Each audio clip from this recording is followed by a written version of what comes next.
Jamais grâce, peuple de Dieu. Seigneur, je te rends grâce et je te bénis. Père, je te dis merci pour le souffle de vie que tu nous donnes. Seigneur, tu es le Dieu des dieux, tu es le roi des rois, tu es le Seigneur des seigneurs, tu es l'alpha et l'oméga, tu es le commencement et la fin, tu es le Dieu créateur, le créateur de toutes choses.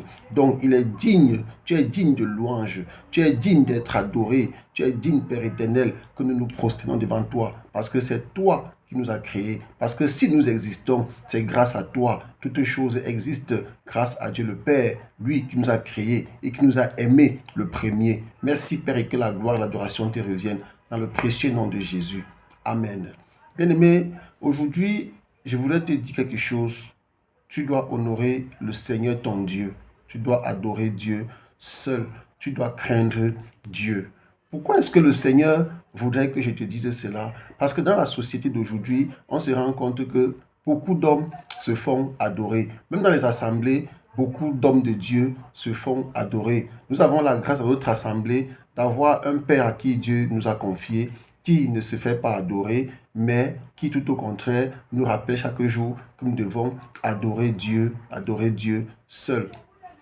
Le Seigneur dans sa parole, tu aimeras le Seigneur ton Dieu de tout ton cœur, de toute ta pensée, de tout ton esprit. Pourquoi le Seigneur nous recommande cela? De peur que nous nous retrouvions dans l'idolâtrie. Et lorsqu'on parle d'idolâtrie, il s'agit de quoi? Il s'agit d'idolâtrer les hommes. Parce qu'on voit aujourd'hui, non, avant de venir sur ce que je veux aborder, je veux prendre l'exemple lorsque le Seigneur s'est montré au peuple au mont Horeb. Le Seigneur avait évité de leur montrer une image ou bien un visage quelconque, de peur que le peuple aille se faire détailler des images et commencer à adorer. Parce qu'il est plus facile pour les hommes que nous sommes d'adorer des objets, d'adorer des choses fabriquées par nous-mêmes, d'idolâtrer des hommes. C'est là que le Seigneur nous a interdit cela. Donc, bien aimé, toi qui dans la société d'aujourd'hui, dans cette société dans laquelle nous vivons, on voit beaucoup d'hommes, même des gens qui ont fait des grandes études,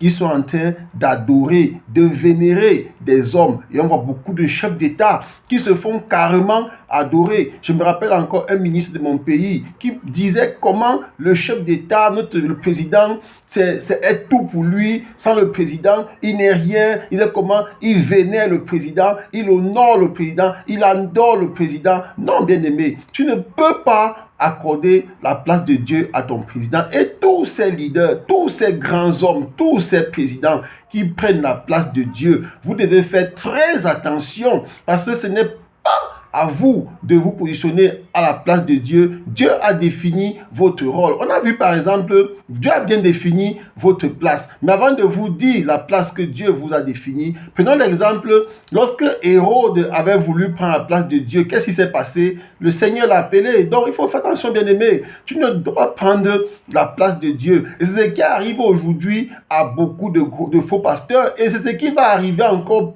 bientôt parce que le Seigneur est en train de faire le ménage dans sa maison. Et pendant qu'il fait le ménage, il va enlever tout cela qui refuse de reconnaître la place de Dieu, mais qui veulent qu'on les adore, qu'on les vénère. Dans certains pays, certains leaders même sont prêts à tuer au cas où on ne les adore pas. C'est très dangereux, bien-aimé. Tu ne peux pas prendre la place du Créateur. La créature ne peut pas prendre la place de celui qui l'a créé. Fais attention, bien-aimé. Donc, qu'est-ce que Dieu dit? Je prends la Bible. Dans le livre de Lévitique, chapitre 19, verset 32, le Seigneur dit, tu te lèveras devant les cheveux blancs et tu honoreras la personne du vieillard. Tu craindras ton Dieu. Je suis l'Éternel. Donc, tu te lèveras devant les cheveux blancs. Donc, ça, c'est un signe de respect, bien-aimé. Tu honoreras la personne du vieillard. C'est normal. Le Seigneur dit partout, on nous demande d'honorer des personnes qui sont des vieux. Parce que s'ils ont vécu